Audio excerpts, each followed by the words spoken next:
তৃণমূলে বড়সড় ভাঙন ধরালো মিম পার্টি। ওয়াকাফ আন্দোলন সহ তৃণমূলের বিরুদ্ধে দুর্নীতির অভিযোগ তুলে সংখ্যালঘুরা মিমে যোগদান করল। দীর্ঘ 10 বছর থেকে তৃণমূল কংগ্রেসের সক্রিয় কর্মী এবং সমর্থক ছিলেন তারা।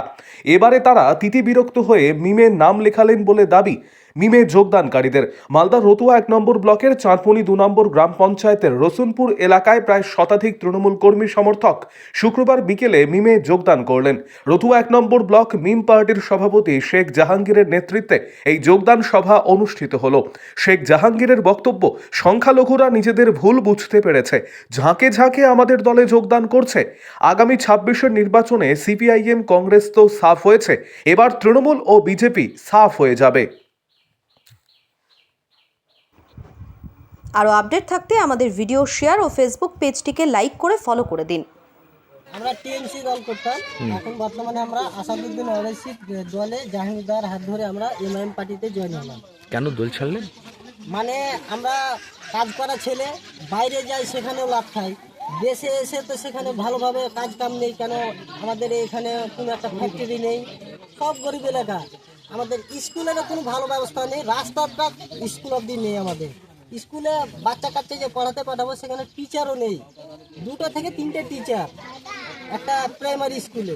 তো আমাদের বাচ্চা কাচ্চাকে কীভাবে লেখাপড়া করব?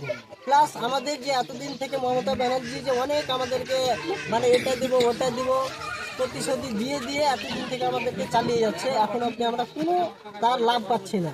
কতগুলো পরিবারে এরকম করলেন? কতগুলো পরিবার? আমরা আজকে 100 জন মতো পরিবার এই এমআইএম পার্টিতে যুক্ত হলাম। কি ভাবছেন, এমআইএম কি আপনাদের দেবে, এগুলো সব ব্যবস্থা করবে? এমআইএমকে কেন দেবে না? ইনশাআল্লাহ সবাই সাপোর্ট করতে থাকে, কারণ এমআইএম পার্টি আমাদের জন্য লড়াই করে পার্লামেন্টে।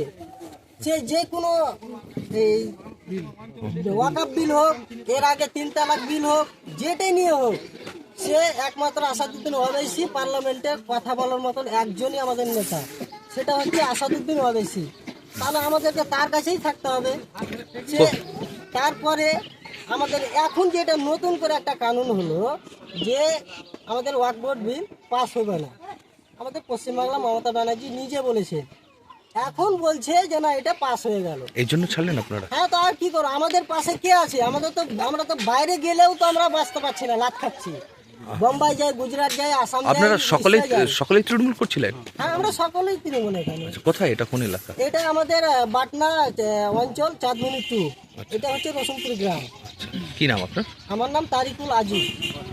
পাটনা হলদিগ্রাম চাঁদমণি 2 এ আজকে 100 পরিবারের লোক আজকে টিএমসি ছেড়ে আজকে যোগদান করলো আমাদের মিম পার্টিতে। আচ্ছা, কেন দল ছাড়লো ওরা, কি জানালো আপনাকে? টিএমসিতে দুর্নীতিটা বেশি আছে, ওরা টাকা ভাগ করার জন্য নিজের মধ্যে ঝগড়া করে, সেই জন্য এদের দুর্নীতিটা বেশি বেড়ে গেছে। এবার রতুয়া বিধানসভা থেকে টিএমসির মুছে যাবে, কোনো চিহ্নারি থাকবে না টিএমসিদের, সব জায়গায় দালালি করছে, সেই জন্য সবাই বুঝে নিয়েছে যে টিএমসি এখানে আর কোনো চিহ্ন থাকবে না বিধানসভায়। হচ্ছে আপনাদের? আমাদের আসাদুদ্দিন বেলাস্টার আসছে, আমাদের ওই নিজের হাকের জন্য লড়াই করবো, যাত্রা ওটা ব্যবহার করবো অধিকারের জন্য। অধিকার যাত্রা করছেন? বলছি প্রত্যেক বিধানসভায় হবে আপনাদের অধিকার যাত্রা? আমাদের মিনিমাম 20 থেকে 25টা সিট এবারই হবে আমাদের। আচ্ছা, বলছি মালদায় আজকে আপনাদের জেলা সভাপতি ঘোষণা করেছে যে 8 থেকে 10টি আসনে প্রার্থী দেবে, তাহলে কি আপনারা মানে প্রার্থী দেবে তো? যেটা বলেছে আচ্ছা, ইনশাল্লাহ আমাদের জিত হবে। এবার আমাদের সবাই বুঝে নিয়েছে টিএমসিটা কত দুর্নীতি করলো। মালদায় 12টা আসন, কটা আসন পাবেন আশা রাখছেন? আমি আশা করছি কি 12টা থেকে 12টাই পাবো। আচ্ছা, সবটাই জিতবেন? টিএমসিদের আর কোনো চিহ্নারি থাকবে না এই বাংলা থেকে। আচ্ছা, মানুষ কি দলে দলে আসছে আপনাদের কাছে? মানুষ কি দলে দলে আসছে আপনাদের কাছে? আমাদের ডেলি কাজ চলছে, ডেলি ফোন আসছে, আজকে আবার ফোন এসছে ওই ভাদো থেকে, আবার 2 দিনের মধ্যে। এখানে কি আপনারা কার্যালয়ে উদ্বোধন করলেন? এখানে কি কার্যালয়ে উদ্বোধন হলো? হ্যাঁ, কার্যালয়ে। আচ্ছা, আপনার নাম বলবেন, কি দায়িত্বে রয়েছে? আমার নাম শেখ জাহাঙ্গীর, 1 নম্বর ব্লক প্রেসিডেন্ট।